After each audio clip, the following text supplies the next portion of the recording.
시간 관계상 을지로위원회는 통틀어서 그냥 질문 하나로 하겠습니다. 네. 그 을지로위원회 하면은 정말 그 어려운 시절에 우은식 의장님이 참 민주당 의원들과 그 우리 약자들을 위해서 소상공인들을 위해서 했던 걸 알고 있는데 이번 대선에서도 의원님께서 이 선대위에서 을 지키는 민생 실천위원회 위원장을 맡으셨습니다.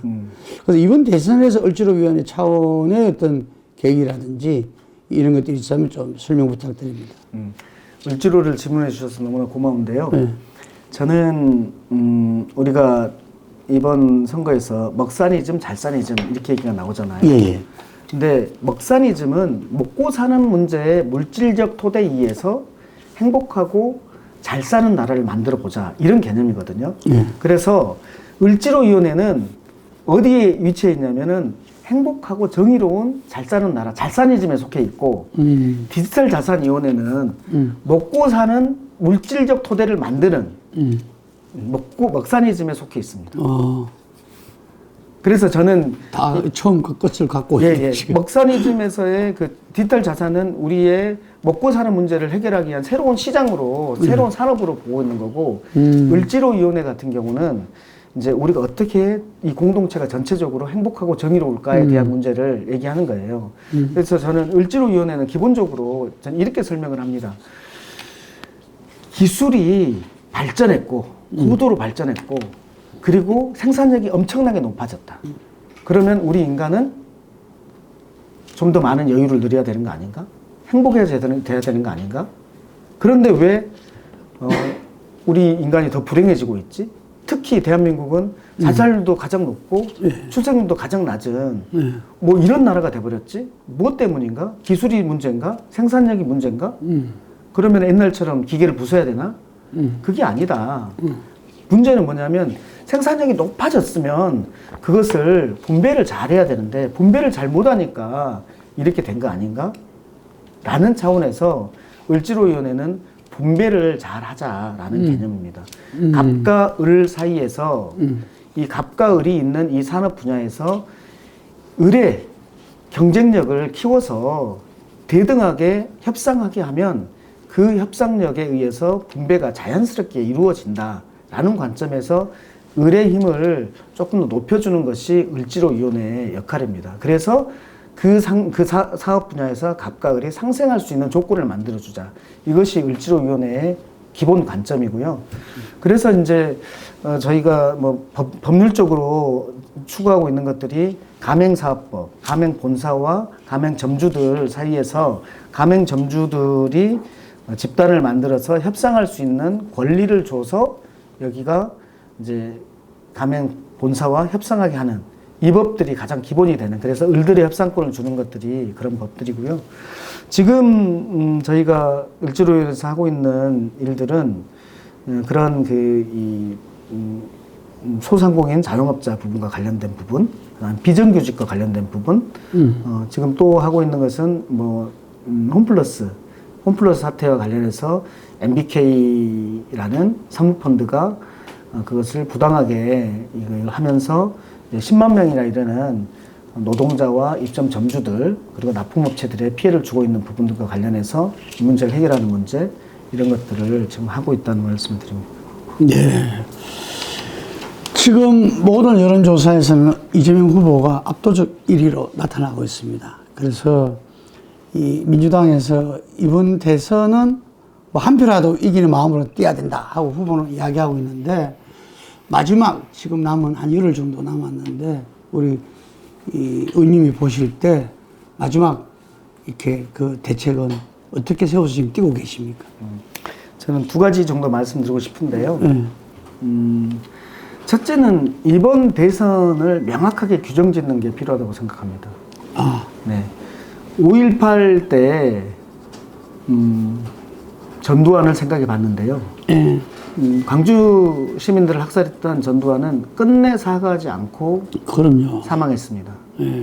전두환의 그 계엄을 흉내냈던, 그랬잖아요. 국보위라든지 그것을 비상입법기구라든지 이런 방식으로 흉내냈던 윤석열 전 대통령은 끝내 지금 사과하지 않고 있습니다. 그렇죠. 네. 그리고 그때 국민 앞에서 사과할 용의가 있으신 분은 일어서라고 했을 때 본회의에서 끝내 사과하지 않고 별이 되신 분이 김문수 지금 후보입니다. 그렇죠. 네. 그 김문수 후보는 윤석열 결국 사과하지 않는 윤석열이 지지하는 후보입니다. 그래서 제가 드리고 싶은 말씀은 뭐냐면 지금 이 선거는 이 내란 때문에 생겨가지고 생긴 선거인데 그 내란에 대해서 아직까지도 사과하지 않고 있는 거란 얘기예요. 그리고 복귀를 꿈꾸고 있는 거란 얘기예요. 그러면 이것이 종식되지 않았다는 것이고 이 내란에 대한 응징 투표가 핵심이라는 거예요. 내란에 대한 응징이 핵심이다. 지금 이 선거에서는. 그리고 추가적으로 이 내란을 종결시키고 나서 우리가 어떤 사회를 만들어야 돼? 어떤 세상을 만들어야 돼? 내 먹고 사는 문제는 어떻게 돼야 돼? 와 관련된 답을 구하는 선거, 부차적으로는. 그것과 관련해서 어제 이재명 후보는 기본사회라는 것으로 통칭해서 말을 한 거예요. 뭐 의료는 이 정도는 기본이어야 되고, 주거는 이 정도는 기본이어야 되고, 교육은 이 정도는 기본이어야 되고, 금융은 이 정도는 기본이어야 되고, 이 정도 최소한이 아니라 기본은 되는 이런 사회를 만들어야지 우리 공동체 전체가 행복하다라는 그 두 가지를 세우는 것이 저는 핵심이라고 보고, 주는 내란 종식이고 부는 기본 사회의 모습을 설득하는 것이다. 이렇게 보는 거고요. 그다음에 그래서 이제 저는 우리 이제 유권자분들한테 말씀드리고 싶은 건 뭐냐면 지금 하는 일은 이제 같은 지지하는 사람들끼리 와 하고 떠드는 것은 아무런 의미가 없어요. 단톡방에서 뭐 나 뭐 했네 같이 지지하는 사람들끼리 의미가 없어요. 그거는 선거운동이 아니에요. 선거운동은 반대를 하는 사람이거나 중립지대에 있는 사람을 설득하는 것이 선거운동이다라고 생각을 합니다. 그래서 우리 지지자들이 많은 욕심도 부리지 마시고 눈 감고 생각해서 딱 세 사람만 이 사람은 반대하는 것 같은데 또 이 사람은 약간 애매한 입장인 것 같은데 그 세 사람만 생각을 해서 그 사람들한테 직접 만나서 경우에 따라서는 안 되면 뭐 시간을 두고 충실하게 전화를 해서든 그분들을 설득해 보는 것. 이것이 선거운동이다. 다른 게 아니다. 하루에 세 사람? 전체 세 사람? 전체 세 사람. 전체 세 사람. 한 지지자가 세 사람만 애매한 사람을 설득하게 하면 된다. 지금부터 10일 동안 세 사람만 설득해 주시라. 그러려면 직접 만나시는 게 좋다. 그것도 진정성을 가지고. 세 사람이면 충분하다. 네, 세 사람. 지지한 사람이. 네. 그거 부탁드립니다. 그 지금 우리 의원님 그래 하고 계십니까? 뭐 저는 뭐 우리 그 안양 동안갑 선본에서는 그 목표를 가지고 하고 있습니다. 유세차는 그냥 쇼일 뿐이고요. 유세차는 쇼고 실질은 세 사람 눈 감고 생각해야 돼. 그러니까 눈 감고 이 사람은 완전 지지하는 사람이니까 다 빼고 이 사람은 완전 반대하는 사람 다 빼고 애매한 선상에 있는 사람이라고 생각되는 세 사람을 떠올리고 그 사람을 어떻게 내가 진정성 있게 만날 것인지를 가지고 계획을 세워서 만나라. 그래서 지금 좀 전에 이야기하셨는데 응징과 그 내란에 대한 응징과 그다음 기본 사회 이런 부분에서 그 성장과 분배 아까 말한 먹사니즘, 잘사니즘 뭐 이런 부분들이 이렇게 지금 펼쳐 나가시는 거잖아요. 그래서 마지막으로는 우리가 지금 이런 인터뷰를 한 김에 바로 그런 사람들 지금 이재명 후보를 지지하지 않거나 약간 애매한 태도를 보인 사람한테 이제는 이재명이라 그러잖아요. 지금은 이재명. 제가 그렇다 생각하고 시청자가 그렇다 생각하고 한번 설득을 해보시기 바랍니다.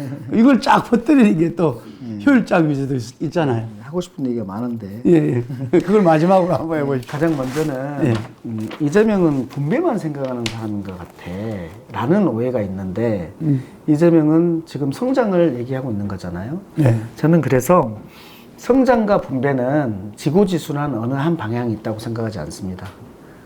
성장해야 될 곳에서는 성장하고 분배해야 될 곳에서는 분배해야 한다고 생각합니다. 성장해야 될 곳들이 어디냐면 우리가 지금 바이오라든지 그리고 지금 얘기하고 있는 디지털 자산 쪽이라든지 그리고 문화사람이라든지 그리고 또 우리가 말할 수 있는 이제 재생에너지 사람이라든지 이런 부분들은 아주 집중 투자해가지고 성장을 우선으로 생각해야 되는 분야입니다. 그래서 신성장 전략 분야가 있어야 되는 것이고, 그러면 다른 것도 다 막 쏟아 부어가지고 분배는 무시하고 그냥 쏟아 부어야 되느냐? 레거시 산업들, 기존 산업들, 철강, 조선, 건설 이런 데 국가가 막 지원하면 이게 성장합니까? 여기 이 레거시 전통 산업들 같은 경우는 성장해 봤습니다. 그런데 그 성장의 한계에 부딪혀 있는 거거든요. 왜 그런 전통 산업에서 성장의 한계에 부딪혀 있을까? 그것은 그 생태계 전체가 살아나는 게 아니라 가장 위에서만 그 혜택을 누리고 그 밑에가 잘 분배되지 않기 때문에 그 분배가 되면 그 분배를 통해서 또 다른 인센티브가 나와서 성장을 할 텐데, 위에서만 독식해버리고 그러지 않으면, 생태계 전체가 성장하지 않으면 여기가 성장의 한계에 부딪힌 겁니다. 이런 데서는 생태계 전체의 성장을 위한 분배 측면을 조금 더 강조하고, 새로운 산업 분야에서는 성장 측면을 강조하고, 그래서 성장할 곳에서는 성장하고 분배해야 될 곳에서는 분배하는 이 두 개를 동시에 가지고 있는 이런 사람이다. 그래서 표현을 한 사람이 이쪽도 보고 저쪽도 보는 것이지 어떻게 오른쪽만 봅니까? 라고 표현을 하시더라고요. 저는 성장과 분배라는 두 바퀴에 실린 수레바퀴에 우리 대한민국 경제가 있다고 보는 겁니다. 그래서 보수는 막 성장만 얘기하고 진보는 분배만 얘기하는 이 이분법은 벗어나야 된다고 생각하고, 그 이분법을 벗어난 실용적인 사람이 이재명이다. 그래서 지금은 이재명이다라는 말씀을 드리는 거고, 두 번째 측면은 지금 가장 중요한 문제가 내란을 종식하는 것이라고 했잖아요. 내란을 종식하지 않고서는 저희 경제를 비롯한 전체가 후진적으로 갈 수밖에 없습니다. 내란 종식은 가장 기본 중에 기본이어서, 이 내란 종식과 관련해서 지금 이 세 후보 중에서 가장 확실하게 해왔던 사람과 그 세력이 어디인가? 이것은 최소한 김문수 후보 쪽에는 갈 수 없는 거 아니냐. 내란을 반대도 하고 있지 않고 사과도 하고 있지 않고, 반대도 하지 않았고 사과도 하고 있지 않고, 지금 내란 세력하고 같이 괴를 같이 하면서 행동하고 있는 이 세력이 되면 내란 세력이 그대로 다 복귀할 건데, 그러면 공동체가 우리 유지되겠나? 그렇기 때문에 내란 세력 척결을 위해서도 범위는 저는 좁아야 한다고 생각합니다. 최소한을 해서 빨리 다른 공동체로 넘어가야 되기 때문에 최소한 신속한 척결을 위해서도 지금까지 거기에 가장 매진해온 사람이 이재명이지 않느냐. 그래서 지금은 이재명이다 라고 말씀드리는 거고, 여기와 관련해서 많은 사람들이 이재명은 위험하다 라고 얘기를 합니다. 이재명은 위험하다. 무섭다. 무섭다.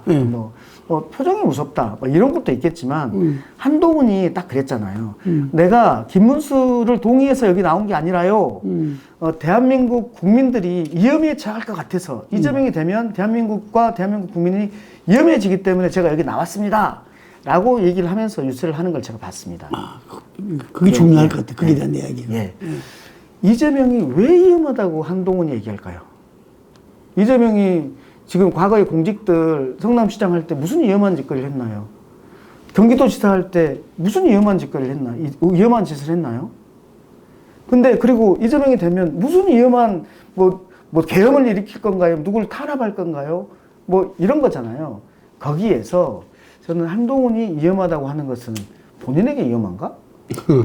이런 생각들이 있는 거고, 그것을 조금 더 넓혀보면 탄압을 많이 받았기 때문에, 이재명이 탄압을 많이 받았기 때문에 그걸 보복하려고 하는 거 아닌가? 그 보복하는 것이 위험하다고 하는 거 아닌가? 그래서 이제 탄압을 많이 한 사람들 입장에서는 좀 걱정스러울 수는 있겠다, 이런 생각이 드는 건데, 저는 그 관점과 관련해서는 잘못한 것과 관련해서는 법적 태도 내에서 잘못을 받아야 된다. 벌을 받아야 된다. 이것은 정치 보복이 아니다. 내란과 관련해서 내란죄로 처벌받는 것이 정치 보복이라고 하면 말도 안 되는 거잖아요.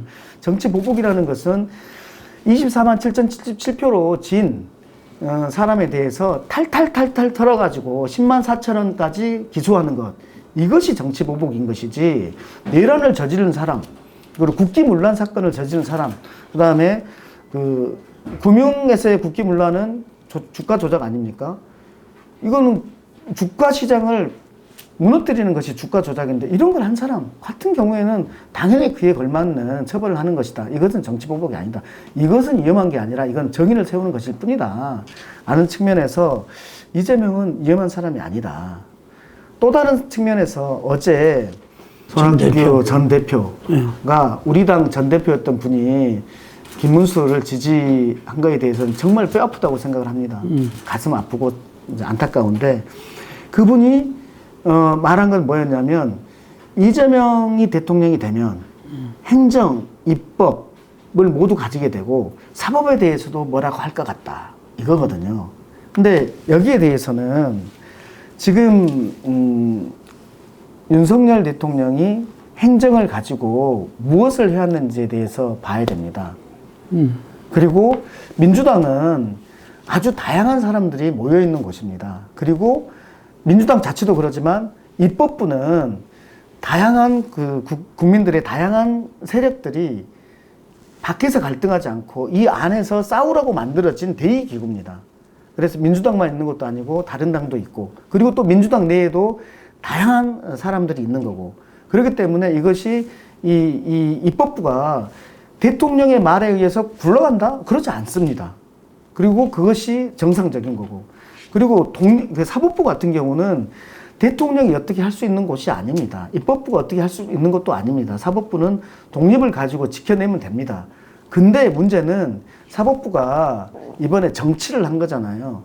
사법부도 국민 주권, 즉 모든 권력은 국민으로부터 나온다고 하는 그 모든 권력 속에 사법, 입법, 행정이 있고 그 헌법의 순서는 입법, 행정, 사법 이 순서로 배치되어 있는 거 아닙니까? 그런데 사법부가 지금 그러니까 국민 주권에 복무하지 않고 사법권이 본인들 판사들에게 있는 것처럼 독립을 얘기하는 것은 잘못됐다라고 하는 것이고 이 사법부에 대한 개혁의 문제를 제기시킨 것은 사법부 본인들이다.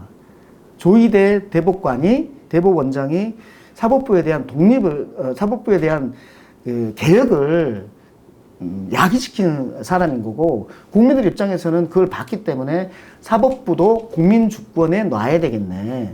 민주적 정당성이 사법부에도 있어야 되겠네라는 것을 고민하게 만든 것이다. 라는 측면일 뿐이에요.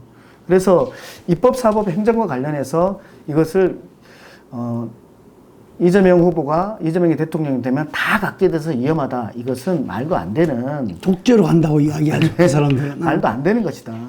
독재로 간다고 하는 그 사람들은 본인들이 지난 겨울에 무엇을 했는지를 봐야 됩니다. 국민들은 본인들이 국힘당이 지난 겨울에 무엇을 했는지 다 알고 있습니다. 이재명을 비롯한 자기의 정적들을 다 잡아들이고 이 국회는 비상입법기구라는 통법기구로 만들고 그러면서 자기가 독재를 하려고 하는 왕이 되려고 했던 그 세력이 우리를 가지고 독재할 거다라고 생각한다는 것이 말도 안 되는 것이다 라고 말씀드리는 겁니다. 소프트하게 우리 이재명 후보랑 몇 년간 쭉 이렇게 지내셨잖아요. 예. 어때요? 인간적으로? 좀 편하게 한번 이야기해 주세요. 저희 이재명 후보는 조금 샤이예요. 좀 수줍어한다는 거죠? 네, 좀 수줍어요. 저는 이제 민변 때부터 오래 알아왔거든요. 아, 그러니까, 민변 때문에? 네, 민 변호사, 저는 민 변호사 이렇게 많이 하시는데, 네. 이제 나이 차이도 많이 나고, 네. 오래 만나고 그러면 병다가, 이렇게 얘기를 해야 되는데, 그러지 않아요. 그러니까 예의를 끝까지 지켜버리더라.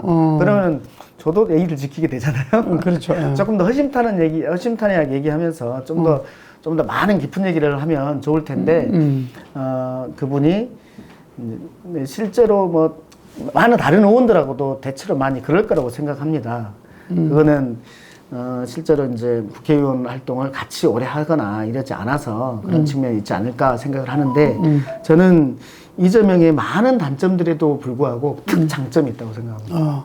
특장점은 뭐냐면 사회 경제적 감, 이 사회 경제적 구조에 대한 감이 너무나 탁월합니다. 그러니까 사람들을 어떻게 하면은 먹고 살게 하는 것인지와 관련해서 이것을 구체화하는 방법, 이 사회 경제적 구조를 만들어내는 방법 관련해서 아주 독특하고 특별한 능력을 가지고 있다라는 생각을 저는 가지고 있고, 그게 그분이 말하는 내 좌우 필요 없고요. 실용입니다. 라고 하는 것이 저는 그렇게 느껴지는 부분입니다. 성남시장 경기지사 충분히 보여줬다고. 예, 보여준 거예요. 그죠? 예, 알겠습니다. 오늘 인터뷰 감사하고요. 네네. 지금 막 조바심 아, 나서 예. 아, 그렇구나. 난리. 마지막으로 한번 이재용 파이팅 한번 멋지게 한번 해주세요. 예, 껍데기는 가라. 진짜 대한민국이 온다. 진짜 대한민국은 지금은 이재명을 도구로 해야 된다. 이재명 화이팅!